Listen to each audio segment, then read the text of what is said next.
All right, welcome Facebook Livers. We're here at Boost Biz Ed in Westminster. We are about to have a great presentation by Arjun here about customer karma. So I want to introduce him, but make sure if you have questions or comments that you make those comments on it, because I will be checking that during the presentation. We can bring those questions up at the end. So make sure that you participate even if you're not here in the room. But for those people here in the room, we do have special treats. So all you Facebook Livers, look what you're missing out on. Got all kinds of cupcakes here. So thank you to Arjun for bringing those over. And now that I'm going to get frosting all over my phone, we'll introduce Arjun with ZenMango. He's presenting on customer karma, lifelong customer loyalty. So after 20 years as an executive with Fortune 500 brands, Arjun uses big company strategies to grow businesses of all sizes regardless of their budget. This keynote presentation has motivated thousands of business owners, CEOs, entrepreneurs, and sales executives to identify opportunities for organic customer loyalty. After graduating with degrees in aeronautical engineering and an MBA, Arjun excelled as VP of Marketing and Operations for Papa John's, Senior VP of Marketing at Jillian's Entertainment, and held key positions at Einstein Brothers Bagels, Boston Market, Pizza Hut, Tata Iron and Steel, and since 2001, Arjun has consulted with a variety of brands and companies including Walgreens, Coca-Cola, Payway, McDonald's, DaVita, and Smashburger. So with rousing applause, let's welcome Arjun Sen of ZenMango to the front. Good morning. Thank you for braving the storm and coming over here. To start with, let's talk about the purpose, because anytime we start on a journey, it's very important to know the purpose. The year was 2011. And that was the first time I got a chance to golf with Tiger Woods.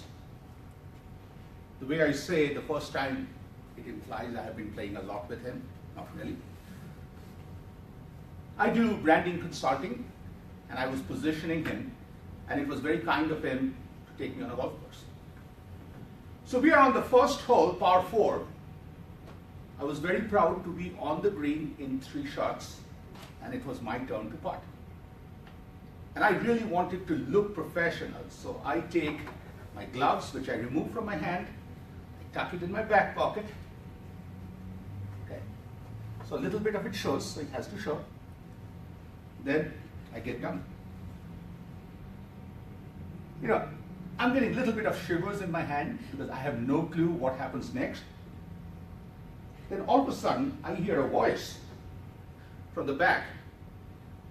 Mr. Woods, in his typical calm position, standing there, and the voice says, "What are you doing?" "I'm putting." "What are you doing?" It was very embarrassing. There were 8 other people. A lot of us haven't golfed, but all of us at least have been on a putt-putt course, which means if you put me on a putting surface, we all know what we are doing. It's a flat thing, put the ball there. So I get embarrassed. So I walk back, and I said, "I don't know what I'm doing." He looks at me and says, "That's the first correct answer you've given. You're not putting. You're trying to get the ball to the hole." Then he went on to elaborate by saying, "Do you ever say I'm GPSing?" I'm like, "No. You use the GPS to know where you are, where you're going, and find a path. And then go there." Okay. So now I went back to putting again. So Mr. Woods says, "Hey, pause for a second. Okay. You know where your ball is. You know where the hole is. Now you've figured out that you need to get the ball to the hole. Can you take a tee and draw an invisible line from here to the hole, come back here, and put a quarter or $1 on that line just to show your commitment?" I thought it was very easy. I just drew the line, looked at it. I even did the crouching. And then I came back, but I just didn't have the conviction to put $1 on that line. I tried 3 times. At this point, he got me out of my misery by saying, "Look, you didn't know what you were doing. You didn't know how to do it, but you were still doing it." And some big light bulb went on immediately in my mind. I realized before any journey starts, it's important to know what the goal is, to have a path, and commit to the path. I could have very easily taken that lesson to golf, but I realized there's no hope in my golf game, okay? So I right away brought it to the business world.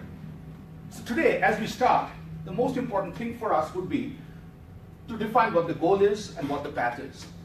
The goal for us is how do each one of us in our lives create a lifelong customer loyalty. And the path I would look at is three things. One, I'll help you see the value of your customers, because the moment you see value of a customer, somehow the reaction becomes different. Second is finding out what the customer wants, and I think already in the introduction, each one of you have talked about that you think about the customer. It's like celebrating the customer knowing that you keep the customer in your mind is very important. So that's the path. I keep my golf clubs out, but we'll come back to this in a second. You know, every morning I think about the magic that happens because 30 million cups of specialty coffee is consumed on a given day. I'm really grateful to the DaVinci Institute for providing me with a cup of coffee. But this wasn't my first choice this morning. Okay. I came a little early. I went to the Starbucks right there, and this was the scene outside. I was astounded by the line that was there. There were 8 cars in the line, and then there were 5 other cars right here waiting to get into the line. And then, instead of adding to the line, I just paused for a second and started thinking about, there's a guy out there, a barista. What is he going through? He's seeing the line. Each one of these people are in a rush. And there must be an incredible amount of pressure on this guy. Now, on the other side, inside the restaurant could be this one person, let's call her Jane. Jane doesn't care about the line outside. Jane loves coffee. She gets one chance to jumpstart her day with that cup of coffee that she will get and walk away with a smile.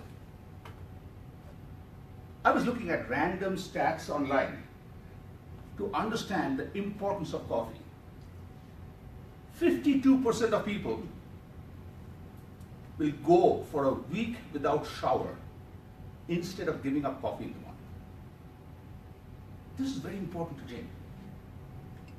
Now, how does our barista stop everything and focus on Jane? And that's the part where the value of the customer comes in. Many a time we can look at Jane by saying, if somehow we can get Jane the coffee and we can keep moving through the line, it works, but not really. Jane comes to Starbucks and spends every time approximately $5. She comes twice a week, which means on a given week she spends $10. Given year, $500. Lifetime, approximately $10,000. Think for a second. If any one of us are baristas and the person across was a $10,000 customer, I really wouldn't care at that point of time about anybody else. I want to focus my total attention to you and make sure you leave with a smile and total satisfaction.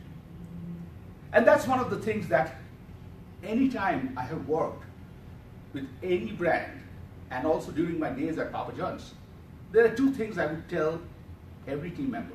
One, do not worry about the line. Worry about the one person who is in front of you and serve that person so well that everybody who is standing in line realizes it's worth it to wait in line. It's not an efficient process. It is all about connecting with the heart and pausing for that person. And the second, even though every customer may not spend $10,000 with you, but every customer has the potential to spend $10,000. At Papa John's, the team would ask me, Arjun, tell me who the loyalist of loyal customers are. Because if we could put this magical app, where as each one of you walk in, loyal customer, not loyal, loyal, not loyal, not loyal, loyal. it would really help them because they would serve you differently. But what I told the team was, no. The very fact we do not know who is loyal, which means we should serve every customer, which means they can get up the loyalty ladder. Every customer has a potential. So the first thing we talked about is understanding the value of the customer.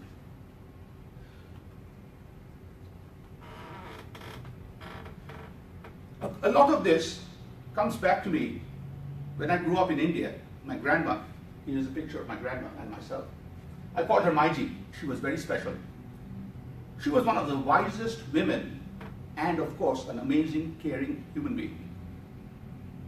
She always helped me get an answer to everything. Growing up, she always told me, Arjun, do good karma and good karma will come to you. That was the answer to everything. Initially, I thought it was a transactional thing. Like I can come and give you $5, he gives me $10 back. And then she helped me understand, no, Arjun, it's not transactional. You do good karma because that's your role. The moment you can cut that expectation out, that's when you do more good karma from your heart. Because otherwise, even before you give, you open your hand to accept. And the second thing she helped me understand was this concept of causality. When I was in 10th grade, a friend of mine, very close friend of mine, got suspended for a year because he was caught cheating in the final exam. I really was crushed that he was suspended. I wanted to go to the principal and say, one time he made a mistake, just slap him on the wrist, let him go. I came back, talked to my grandma, how upset I was. My grandma said, Arjun, this is a great lesson for you. Your friend focused on the result, that is to ace the exam. Yes, it's good to have a goal, but that cannot be where you put your effort. Your effort is on what would it take, understand the path, and focus on the path.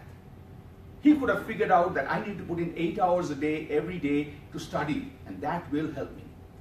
But the very fact he was putting so much effort, somehow by hook or by crook, in this case, no pun intended, it was crook, he crossed a line to get there. Think, if you and I are golfing, I can play the best golf I can. But if my goal is to beat you, hook or by crook, I will cheat. And that's the part where my grandma helped me understand was separate from forcing the results. Same thing what we look at with the barista is he cannot maybe satisfy every person, but he can put the best effort. And that's what karma is. Without worrying about the consequence, use the consequence as a goal, find the path and focus on putting the best effort on the path. And as I started going through this, I realized a relationship secret. My daughter is now 24, and she has been with me through the tough divorce. And when I told her, hey, I think I figured out the relationship secret, she had a huge smirk on her face. She said, Dad, of course you'll figure out the relationship secret. You should advise people to do opposite of everything you have done. That's the perfect relationship. But you're a cool dad. I'm like, no, I figured it out. What I realized, human relationship and customer relationships are exactly the same. Let's say we introduce you to a new client. And assuming that you're single, all of us find this amazing woman for a date. In both cases, you walk in and the first impression defines you. In case of a date, the woman meets you and within first few seconds puts you in one of three buckets. Bucket number one, wow, Arjun, you really know me. Bucket number three, Arjun, I'll kill you. Why would you even set me up on a coffee date with this person? Or in between, let's see how it goes. The same thing happens on the business world. I connect you to a client, the client will right away text me immediately with you sitting in front by saying, Arjun, I'm so glad you connected this business coach to me. She's the perfect person for me. How did you know, Arjun? I can't talk to you, Arjun. I have to talk to her, okay? Or, Arjun, why would you do that? On a Wednesday morning, I'm busy. Why? Or let's see how it goes. Then the dates go on, the interactions go on, just like a presidential debate, the ticker, there are pluses, minuses, boom, boom, boom. Then the moment of reality. At the end of a date, the other person sitting across you has to put you in one of three buckets. One, I see future. And today, we are very practical. We see a practical, functional future, which could be that you and that person both have a common interest to go to the next Boost event. Or you guys could go to a museum. Like, there could be something she sees that both of you can do. Or it could be in bucket number 3. Even you are the last male on this planet, she wants to have nothing to do with you, not even be your Facebook buddy. Or something in between, Friday night, extra movie ticket, not a bad guy to go out with. On the business world, exactly the same thing happens. Your customer, when he or she meets you for the first time, before the meeting ends, consciously, mostly unconsciously, puts you in one of three buckets. And that is so important to understand. Once I figured that out, this was such a powerful thing, is every customer, every time sits in front of me and decides about the future. So the question is, what can I do to influence that during the whole interaction? And that was such a powerful concept. And once I started figuring it out, I started looking at everyday connections. Think, if I was single, all of you are my new bestest friends, you see I put a profile on Match.com with a coupon. Go out with me in the next 2 weeks, and I buy drinks. And being a marketing guy, I put fine prints up to $5. That's sad, that's pathetic. And if somebody goes out with me, I give her on the first date this cool punch card, where I say, on every 5 dates, you get something. On a rainy day, if you go out with me, you're going to get 2 punches. 5 dates, carnations, 10 dates, roses, and 15 dates, a big box of chocolates. If I did that, I need an intervention from my friends. You guys need to give me a big hug together and say, Arjun, stop being so desperate. You know, if in the human relationship, this is so odd to do, why do we keep doing this on the business side? Why do we are so desperate to buy relationship? Why can't we be ourselves and showcase? And that's the part where connecting both becomes very important. The second thing I talked about was getting to know the customer. A friend of mine in Evergreen called me and said, Arjun, we have the most amazing real estate agent. I'm like, wow, what did he do? He said, we bought this house a month back. He was amazing during the whole process. And after that, every month he shows up, even when we are not home, on our backyard, he leaves a bottle of wine with a thank you note. He does it every month. Amazing. But there's a but. My friend Jason and his wife Kim, they do not drink wine. So this particular real estate agent is putting so much time, so much effort into an action. If only he put a little bit of time to figure it out and realize that these two goofballs, this cool couple, all they want is a small packet of M&Ms. And that would go make them both fight on who get the blue ones and the red ones. You know, that's what they love to do. So I think getting to know the person is very important before we start acting. I was at Einstein Brothers Bagels, was one of the founding members, and this is a plain bagel and plain cream cheese. And this was the biggest mystery for us. 70% of customers would always buy this. We made more money when we sold you a specialty bagel with a flavored cream cheese. But somehow, whatever we did on new product development, we could not get more people to walk away from this. Like, it was like this law of bagels. So one day, on a Saturday morning, I decided to go and sit at an Einstein Brothers Bagels at one corner with a cup of coffee. And within 5 minutes, I had a hypothesis.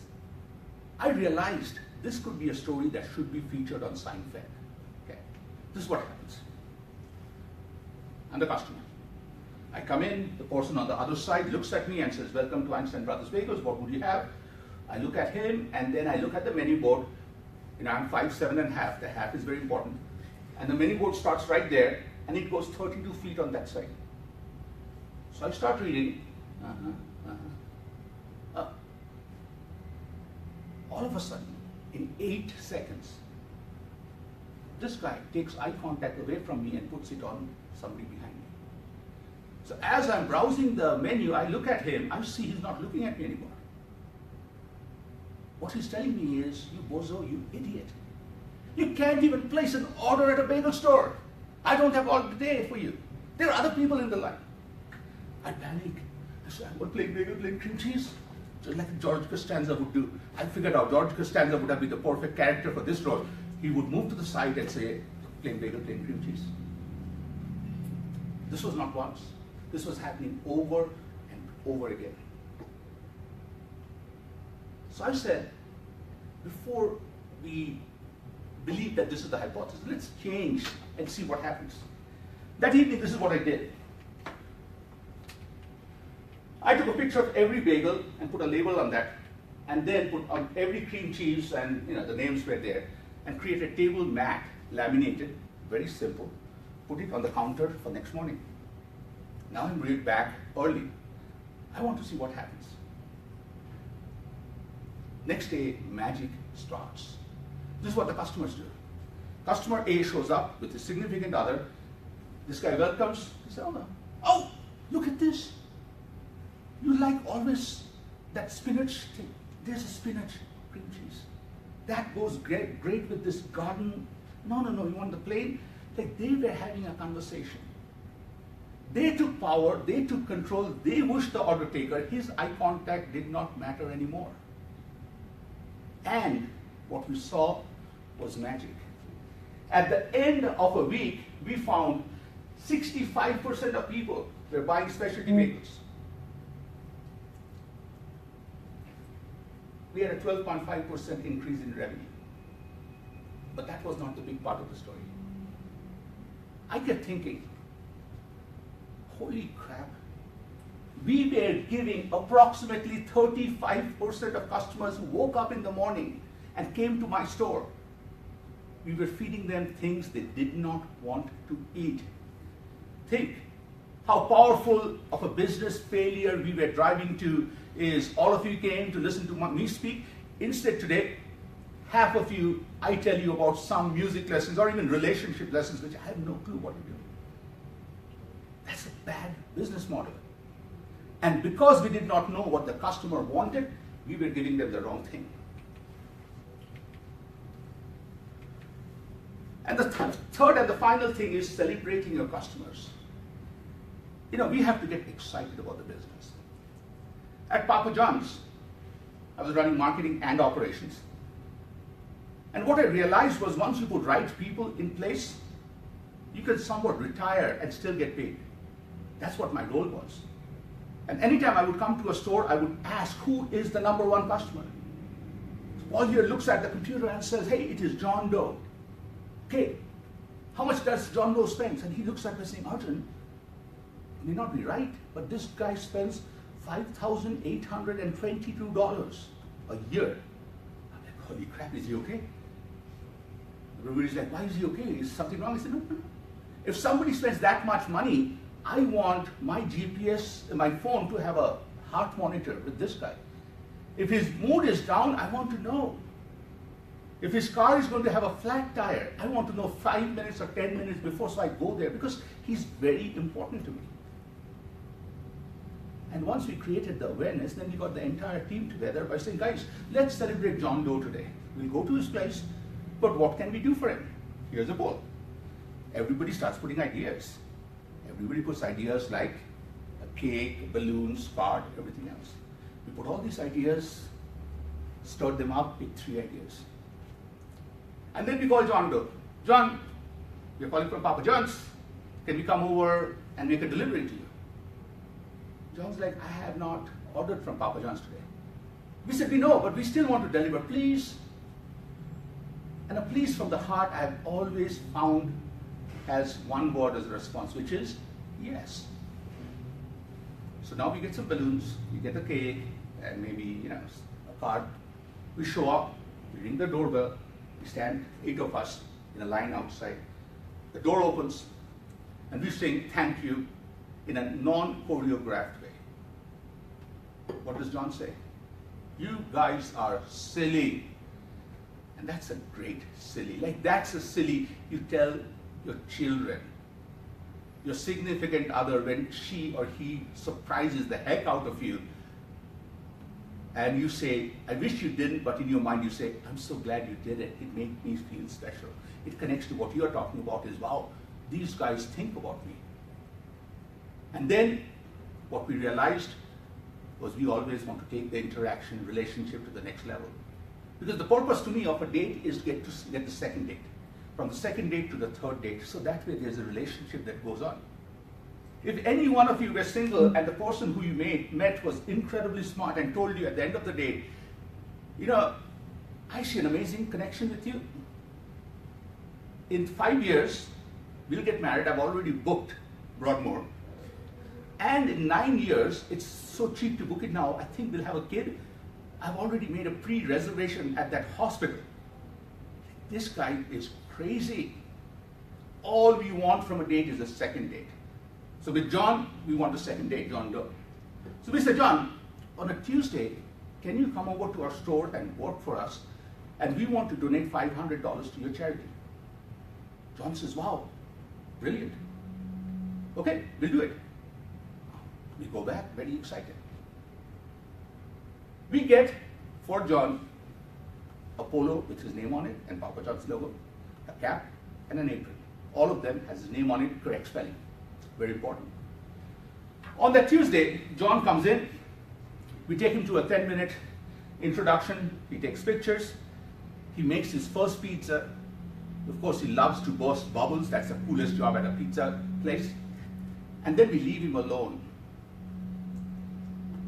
20-25 minutes later, he starts calling by saying, hey, Amy, guess what? At my Papa John's, these guys are crazy. I am here. I'm the effective general manager today. Come over.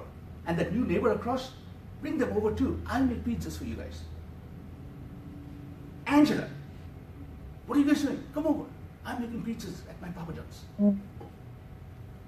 What was the most important word he said? My Papa John's. He is inviting people to his Papa John's. He's an owner. That $10,000 customer, in this case, was even more lifetime. Will he go anywhere else? No. And if we ever screwed up with this person, he will call us, reprimand us, scold us, but not leave us. And he was getting other people into the business. And that $580 we used to spend on the charity donation and the uniform, everything else, was priceless. I wish we spent even more, but we didn't need to. That was all we needed because we were acting with our heart. And anytime I would leave the restaurant, this is the reason our success was. Our success was we gave a face to the customer. No longer they talked about the customer, they talked about John Doe because he's a real person. We involved the entire team. Me and the corporate guys didn't go and say, hey, you are the delivery driver, can you go get a cake, please? You're the GM, you know the local market, go. No, we are all equals. Everybody puts ideas in because this restaurant is as much yours, as much yours, as much mine. And the final piece was we acted together from the heart.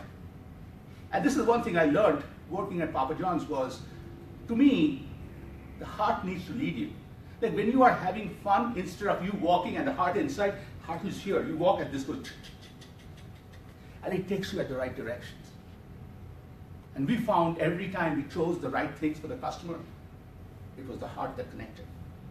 Which means I want to leave you with, ask you these questions, is how can you celebrate your customer? The customer would love it if you celebrate.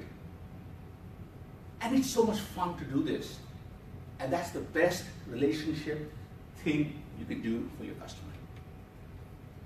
Now, going back to golf again. 2012, Masters, Sunday. Tiger Woods is 4 strokes off the lead. When on the 9th hole he birdies, now he's 3 strokes off the lead. 11th hole he birdies, 2 strokes off the lead.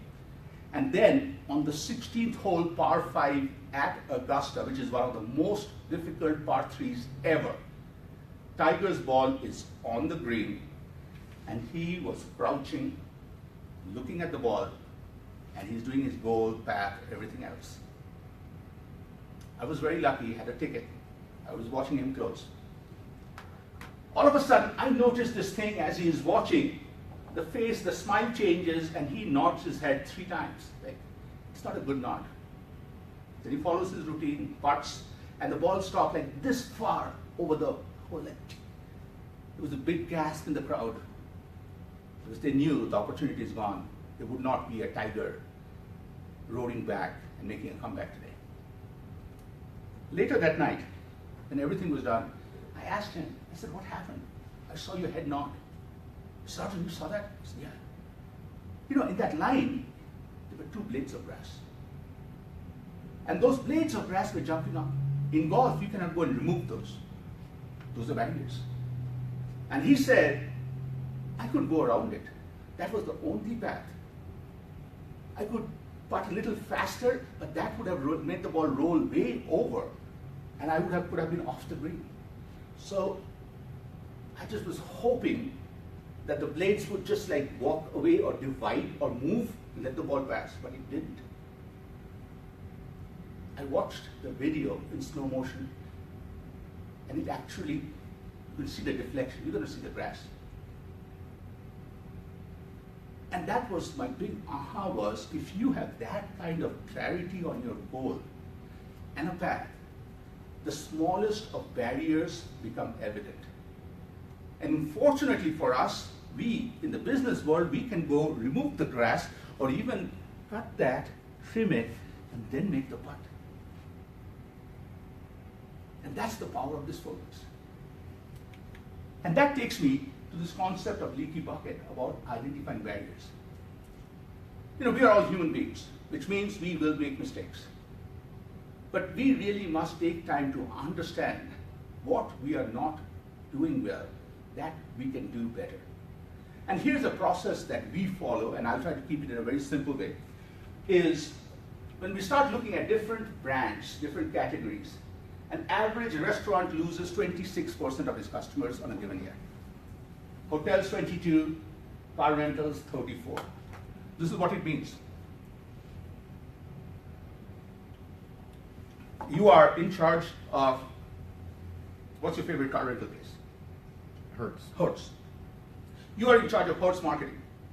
Hertz is losing 34% of customers, which means you need to be a brilliant marketing guy. You need to get 35% customers, new customers, and get credit for 1% increase.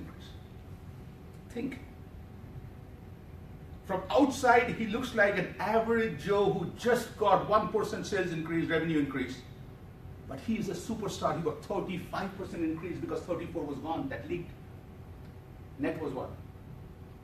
So if I was his best friend, and I could reduce that number from 34 to even 30, getting that 1% increase is so much easier, or with the same effort, he would have got to 5. And that's the reason we as marketing people do not see this power of marketing. Preventing the leak is the best way to market. If none of your customers ever left, from time to time they took a nap, hibernated also, that's okay. It would be so much easier. And especially for all of us running small businesses, we need to have a leak which is nearly zero.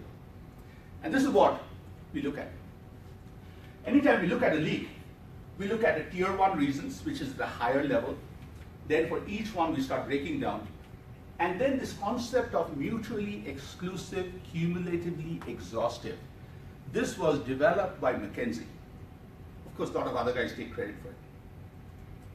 What this means is very simple, is at your home, a faucet is leaking. You call Arjun. Arjun comes in and right away thinks the faucet could leak because of these 2 reasons and starts acting on it. Stop, Arjun. Before you start acting on it, are these the only two reasons, or there are three other things that can be possible? That's the cumulatively exhaustive part, which is very important. If we together brainstorm that the faucet leak could happen because of these 5 reasons, and we are 99% sure these are the 5 things, then we can start working on each one.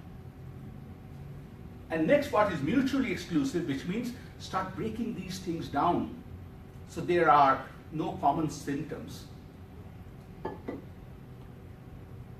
Once you break them into simple pieces which are mutually exclusive by themselves, then you can pinpoint what is the most important thing. So here's an example, is car rental company. They realize the reason people are not coming, reservation problems are 41, service, cars, each one of these. And then we keep an extra bucket called other. It could be other things that comes in, so over time we'll classify these and start bringing this. Because without the other bucket, if this was something which was defining, I would have never known what it is. Then, let's say we are looking inside the car. We break it down. Tier 1 is choices available 23, age of car 18, car functioning 15, car clean 12, full fuel 8%, ease of driving 5. And for each one, we can go back to see how, even though the sizes are small, for each one, we can see how much that impacts the overall dissatisfaction. And let's say we found out it's the car functioning is the most important attribute. Then for the car functioning people, we just go in and start looking at AC didn't work in each one of these reasons. So here are, if you want to do this, there are 3 pieces of advice I have for you. One, when you start, don't be ADHD, pause. Make sure you have enough of these buckets filled on top that they are all cumulatively exhausted. Because once you jump in, it's tough to withdraw. See the bigger picture first.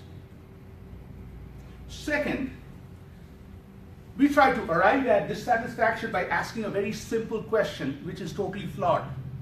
We ask people, how likely are you to come? And the answer is usually definitely will, probably will, might not, probably will not, definitely will not. Okay. Now, those words mean different things for different people. If I asked the 6 of you here, last night, how likely are you to come? And the other people who didn't come in, all of you may have said definitely. But for you, definitely means rain, hail, storm, Arjun. Unless there's an act of God, I will be there. For somebody else, definitely could mean, I'll wake up in the morning and see how I feel. And if the weather is out, the sun is basking, and I have nothing else to go out in, I definitely will be there. So that question is flawed. So a flawed question which different people can answer differently can get you wrong results. So the question I recommend is a probability, which is to say, on a scale of 0 to 100, how probable are you? And anything below 50, go back to the dating example. After first date, how likely we are going to get a second date? So Arjun, less than 50%. That means I'm not going to go out with her ever again. Okay? And then, as you start working on, make sure that find the smallest piece that you can work on. And then you aggregate by saying, at the end, if we can get the AC, the seats, and something else, these 3, if I work on, that solves the first 4% of customers. That's the whole concept of leaky bucket. And the driving force is, again, every percentage I save, I help my marketing guy increase sales. So as we started talking about, we talked about the goal is lifelong customer loyalty. The 3 steps start with the value. Sometimes we have a long day, just like I showed you the line right there. It's very tough to not get caught in the game of efficiency to get everybody served at the same time. The number will really make you pause. Finding out what each customer wants.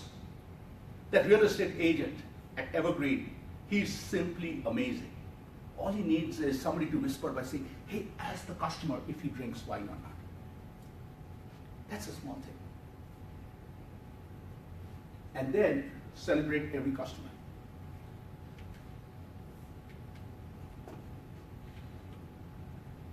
So here's an invitation to all of you.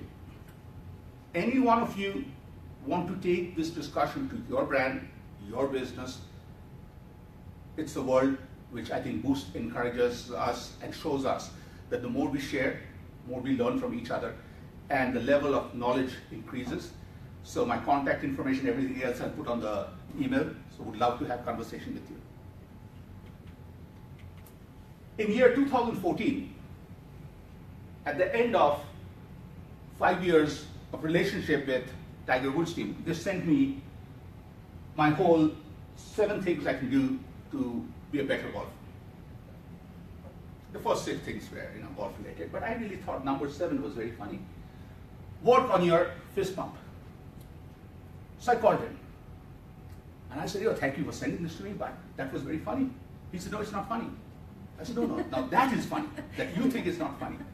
He said, oh, goofball. He did say goofball. That is not funny. He said, why are you alive? Why are you playing golf? If you get to your goal and if you don't go, oh yeah, from all inside, what's the point of doing it? And as I started listening to him, I realized it's not enough to have the goal, not enough to have the path, not enough to be committed to the path, but you also need to want to get to the goal. You need to feel that the moment the ball goes in, you go, oh yes.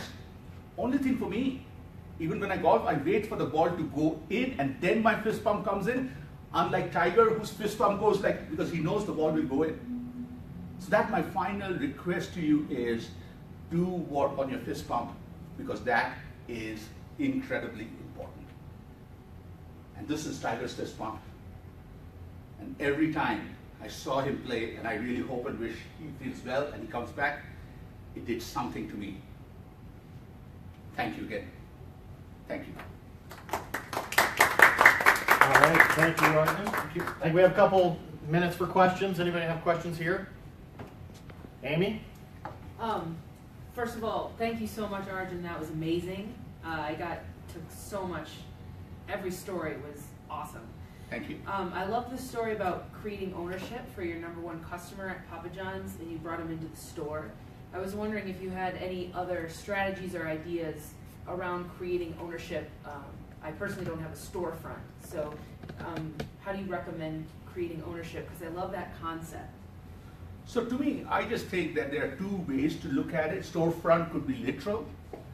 If you involve the customer to bring him in when you're building things, like one of the things I do is I work with the 11x17 paper, and I try to brainstorm, and when I brainstorm, I want you with me. So that way, if the customer feels, instead of getting just a finished product from you, sees how your mind works.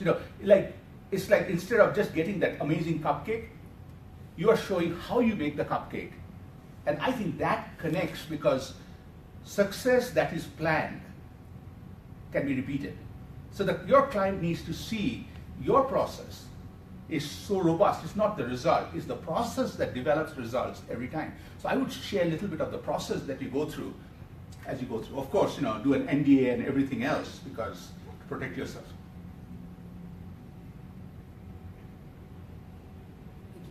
Welcome.